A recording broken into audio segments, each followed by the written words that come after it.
All right, let's get right into it. We're going to break down one of the most complex and disturbing stories of our time, the saga of Jeffrey Epstein.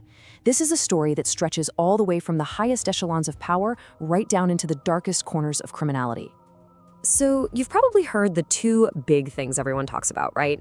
An infamous private island that was anything but a paradise, and a very mysterious death in a maximum security jail that left us with way more questions than answers. To really understand what happened, we need to connect those dots. So, to get to the real heart of this, we're going to break it all down.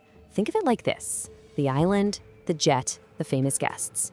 Each one is a piece of a much larger and, honestly, a much darker puzzle.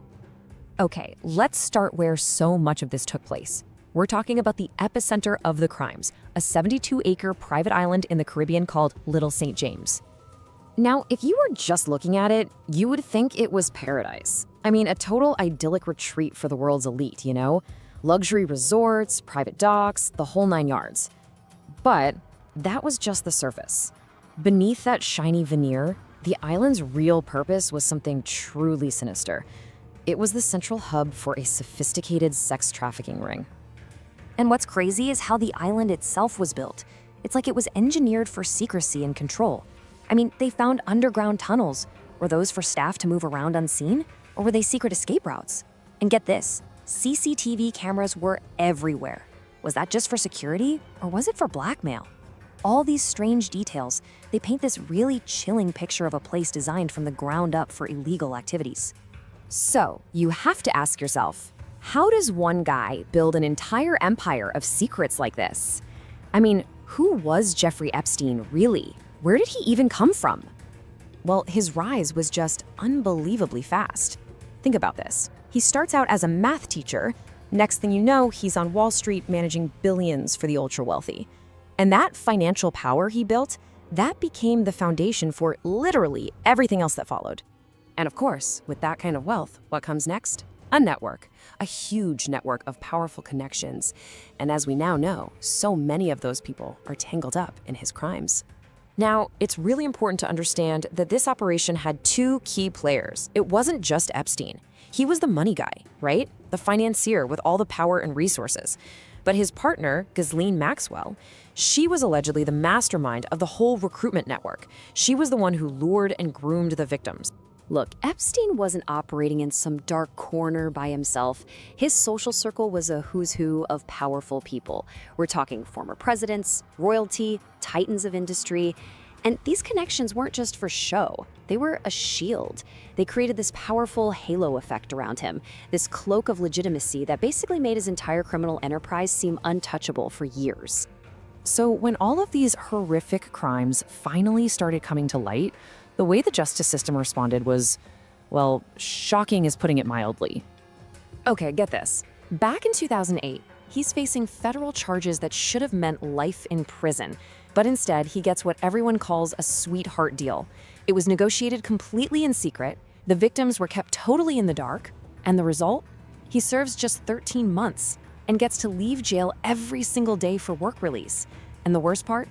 This deal didn't just protect Epstein, it protected his powerful and still unnamed co-conspirators. But the story doesn't end there. Years go by. And then, thanks to some incredibly courageous victims and some really determined journalism, the truth just couldn't be kept quiet any longer. So about a decade after that lenient sentence, a bombshell investigative report comes out and blows the whole case wide open again. And that one report set off a chain reaction. Suddenly, Epstein is arrested again. This time, there's no bail. And then, before he can ever face a jury, he dies. And his death, wow, the timing was just something else. Right before he could go to court and potentially name all of his powerful associates? Yeah, you can bet that sparked intense speculation all over the world. Okay, so officially the cause of death was ruled a suicide. But here's the thing. Both security cameras outside his cell just happened to malfunction that night. The two guards on duty, they were asleep. And he'd just been taken off suicide watch. I mean, come on. These aren't just small mistakes. These are massive security failures in what's supposed to be one of the most secure jails in the country. It's no wonder so many people believe he was silenced. So, that brings us to today. And believe me, the fallout from this entire saga is far from over. Now, there has been some measure of justice, at least financially. $121 million. That's how much was paid out from Epstein's estate to a compensation fund for his victims. It's been distributed to over 150 survivors. And the fight for the full truth? Well, that's happening right now in the courts. We've seen some of the Epstein files unsealed, and they've revealed more names, more disturbing details. But there's still a massive amount of information. We're talking over 1 million pages that's still sealed. And it's basically this huge battle between the public's right to know and a lot of very powerful people who are trying to keep their names out of it. You know, if there's one thing to take away from this whole nightmare, it's this. Money and power can hide a crime for a long, long time, but they can't erase it. This case is a chilling reminder that no matter how powerful, how protected, or how well connected you are, eventually you can be held accountable. So that leaves us with the one big, haunting question, doesn't it? Epstein is gone. Ghislaine Maxwell is in prison. But are his secrets buried with him? Will we ever get the full truth about his network and all the powerful people who enabled it? That, right there, is the unfinished business at the heart of this entire story.